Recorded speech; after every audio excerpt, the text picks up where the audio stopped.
Welcome back to another YouTube video. Today we are going to go over another article here at stories.com. This article is going to discuss some of the new home developments and the halt that we're seeing. This story here is going to cover some of the issues that we're seeing with the new home developments not moving as quickly as they have been in prior years. My name is Mike Carpino, and I help families move up from their first home to their forever home. If you are interested in my services,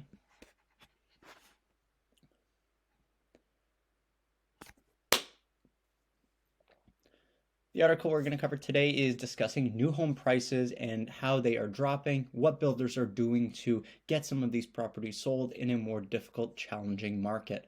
My name is Mike Carpino. I help first-time home buyers and home buyers who have purchased their first house looking to buy their second property in the GTA real estate market. So let's dive into the article today. We have here Let's dive into the article. Let me know what you guys think in the comment section down below. Would you buy a new home with the current market conditions, or are you more like myself, where you would prefer to go resale because you are getting the house immediately, essentially, and not waiting over a long period of time?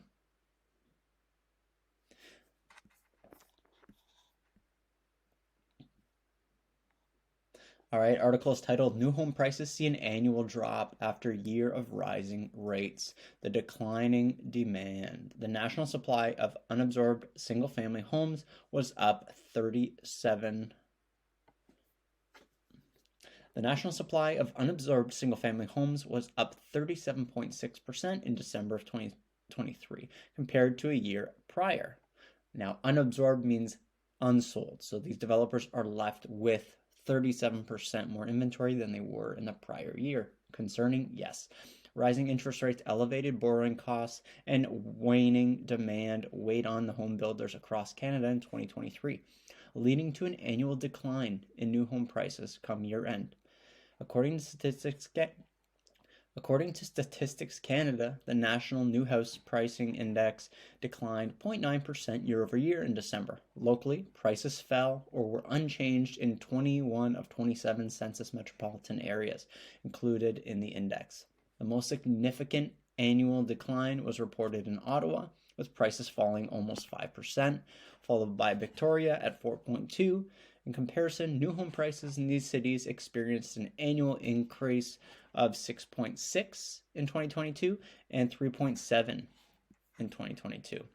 The resale markets in the aforementioned municipalities didn't fare much better in 2023. Sales in Ottawa slipped 11%. Victoria slipped just under 9% at 8.7% drop. Statistics Canada reported that with demand weaning, new home builders in the most major markets increasingly offered incentives such as cash rebates to incite sales. However, the national supply of unabsorbed single-family homes, included single-family, semi-detached, and row townhouses, was still up to 37.6% of unabsorbed housing. As you can see in the chart here below, this falls in line with the statistics that we were just provided. While many municipalities struggled, those that already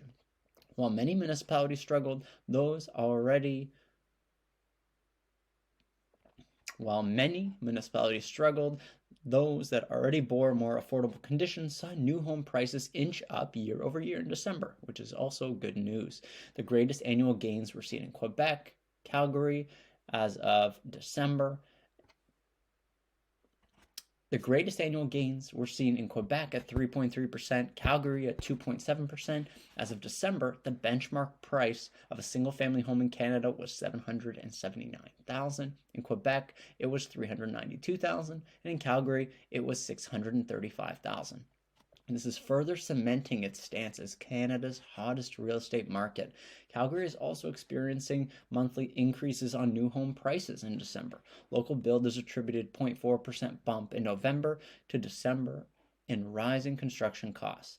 The new home prices in Saskatoon and Sherbrooke edged up slightly for the same reasons. Meanwhile, weaker demand was to blame for the 1.2% monthly decline in Halifax and drop in Regina of 0.9%. Overall, prices fell or were unchanged in 21 of 27 of these areas, resulting in no movement to the national index on a monthly basis.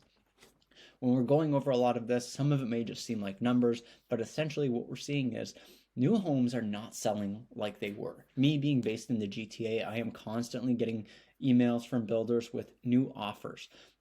You buy a house, you get a free Mercedes-Benz. You buy a house, there's a cashback incentive. You buy a house, maybe they will hold a mortgage rate at a lower percentage than is actually being offered. And what they're doing in this case is they're actually just covering that cost of what the mortgage should cost for you. So if it's 7% variable that you're going to be paying, and they're offering a 4.5% mortgage for the first 3 years, the builder's just going to be absorbing those costs and that mortgage difference between those two numbers. Builders right now are having a very difficult time. Buyers are not out there in full force, and if they are, they're looking for a deal. Buyers are offering incentives, but sometimes the incentives aren't enough to choose a new product over a resale condo.